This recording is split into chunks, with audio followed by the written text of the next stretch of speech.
ولا جلد بلد ولد جسد رس وجز ونز وعزم له ولا جذب وصف عيب كاب بيت خصم له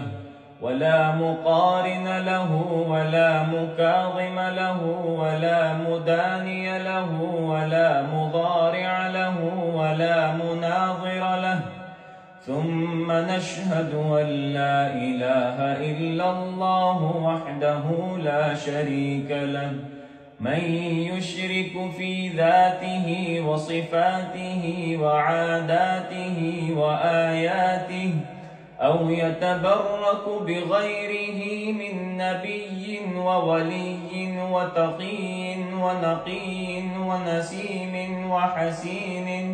وحسين وجميل وصغير فعليه الخسران والوبال.